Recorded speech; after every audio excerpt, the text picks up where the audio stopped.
The story of little Brenna is a story of overcoming any possible obstacles and is also a reminder of how a parent's love is unconditional. There are moms and dads out there who give up on their children just because they look different.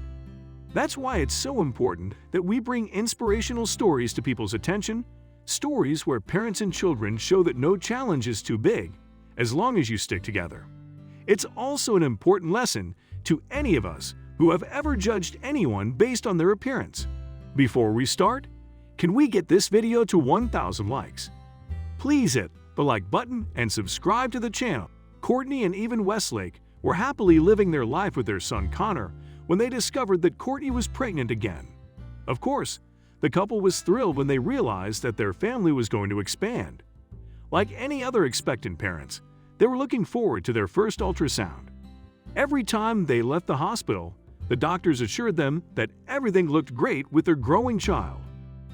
A few months into the pregnancy, Courtney and Even found out that they were expecting a girl. Connor was going to have a little sister.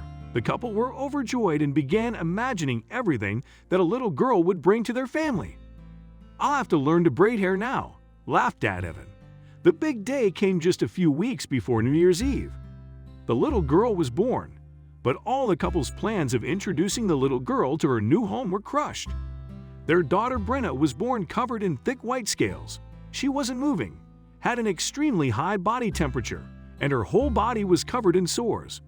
Brenna needed intensive care immediately, otherwise she wouldn't survive. Courtney and Even were only able to hold their daughter for the first time 2 weeks after her birth. In December 2011, they found out that Brenna had been born with a serious hereditary disease called harlequin ichthyosis. The disease causes Brenna's body to make skin 10 times too fast. It causes redness all over her body and also affects her eyes, mouth, nose, and ears. The disease is untreatable and is often fatal. With all the physical challenges that come with harlequin ichthyosis, the parents knew they had a tough road ahead of them. Thankfully, she got professional treatment from HSA St. John's Hospital. A team of physicians and caregivers managed to keep Brenna alive through a united effort. As a result, she was released from the NICU 38 days after her birth. Many babies with Brenna's condition die within hours or days of birth, and we have no doubt that the amazing care provided at St. John's is what kept her alive during that critical time, Courtney said. Courtney often comes across strangers who point, make loud comments, or ask insensitive questions when she's out with Brenna. It makes her sad. She can understand that children are curious about Brenna, since she has such a unique appearance. But what really upsets Courtney is the reactions she gets from many parents. They pull their children away from Brenna as soon as they see her and tell their children to keep quiet when they get close to her. Courtney would prefer that parents come up and talk to her and Brenna, instead of looking away and leaving the playground. At the same time, Brenna is a proud and confident little girl who doesn't let anyone bring her down. She's confident in herself, thanks to all the support from her family, especially from big brother Connor, who really worships his little sister. Why do parents try to avoid talking to people who look different? What are they afraid of? They could just come up to me and ask how old Brenna is, Courtney says, and continues. When their child asks why Brenna is so red and swollen, why can't they just be honest and say, "I don't know"? But it doesn't matter how we look. We're all unique, despite their challenging days. Even Courtney and Connor are proud of their little fighter, with good reason. Every evening, Dad even bathes his daughter, which needs to be done carefully and methodically every day. The same man who was joking about braiding her daughter's hair now massages her very carefully but steadily with a cloth to wash away scaly skin. The disease also means that Brenna doesn't have a lot of hair, but every day her dad carefully combs the hair she does have. And in most ways, Brenna is just like any other child. She loves her family, playing and listening to bedtime stories with her dad and big brother. Our most important activity each day is her bath, so her body can soak up the moisture and we can rub off all of the extra skin that has built up over the last day.